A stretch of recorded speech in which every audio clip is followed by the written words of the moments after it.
Tapi saya tuh punya mimpi, saya punya hope yang saya pegang dari seorang bapak ibu saya. Ibu saya itu lulusan S3, SD, SMP, SMA. Bapak saya itu dulu kerja di bank, dan sampai dia pensiun, dia nggak pernah jadi manajer. Dia selalu gagal promosi jabatan. Sampai saya selesai kuliah, beliau masih jadi pelaksana. Dan mimpinya anaknya harus jadi bos. Dan saya ngelihat, kenapa sih mama bungkusin nasinya tuh nggak enak, kata temen-temen, aku malu. Ibu saya cuma bilang, mama cuma SMA, makanya cuma bisa bungkusin nasi. Mama pengen kamu jangan kayak mama yang cuma bisa bungkusin nasi.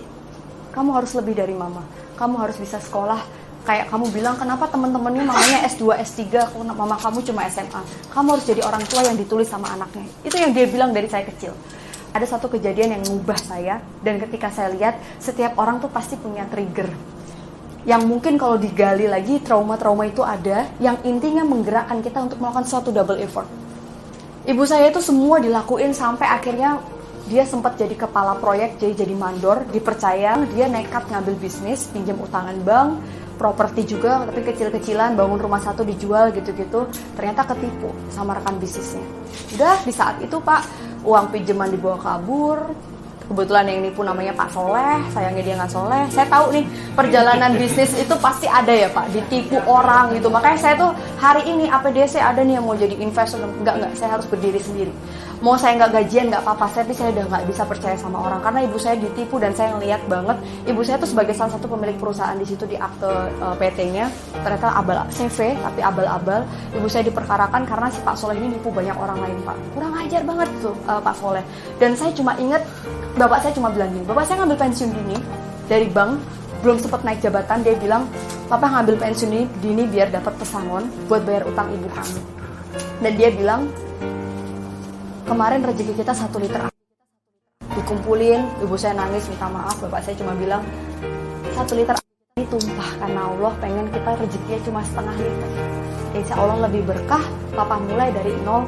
Papa bikin rumah kecil, yang papa jual, kamu tetap kuliah. Berapa kali saya bilang, papa, Ana mau cuti, mau bantuin papa kerja. Bapak saya cuma bilang, enggak, papa pengen ketemu kamu di Gerah Sabah, kamu nggak boleh nyerah. Dia nyetater motornya, mobilnya dijual, dia berusaha, kayak tukangnya cuma satu, dia ikut ngecat, dia ikut kadang-kadang nyangkul dan lain sebagainya, kulitnya sampai gosong. Tapi saya cuma ingat, ini papa lakuin buat kamu, karena kamu satu-satunya masuk UGM. 2 generasi nggak ada Pak yang masuk UGM. Dia cuma bilang ketemu di Gerah Sabah, that's my purpose. Dan saya tahu ini hope orang tua saya. Jadi waktu saya S1, saya waktu itu skripsi, saya ingat banget, saya bilang ke dosen saya, Prof, saya pengen lulus bulan Januari, karena saya pengen lulus terbaik. Kenapa Analisa? Satu kesempatan beasiswa, saya harus jadi lulusan terbaik di fakultas ini. IPK teman saya yang IPK-nya 394 tuh banyak Pak di psikologi. Jadi saya itu bukan karena saya paling pintar dan IPK saya paling tinggi, tapi saya start lebih awal dan saya berusaha lebih keras. Pagi skripsi saya kasih sambil KKN dibantu, sore saya ambil revisiannya, dan ternyata tuh jadi mental. Sampai hari ini, ketika akhirnya saya lulus bulan Januari saya yudisium, Februari saya wisuda, ada satu hope yang saya lihat di situ dan saya ngerasa terbayar banget.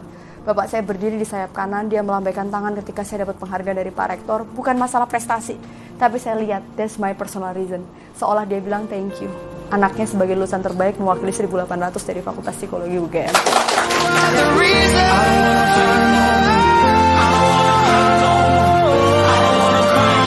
Jadi mulai sekarang Bapak Ibu, bagaimana 2 hari ke depan Anda akan belajar, 3 hari ke depan ini Anda akan belajar tulus-tulus. Tapi kalau nggak dimulai dari diri Anda bahwa Mbak Analisa millennials ini begini, ini adalah tantangan. Tapi saya yakin Anda bisa nyelesain. Kenapa Anda dipilih? Karena Anda orang yang tepat. Tepuk tangan.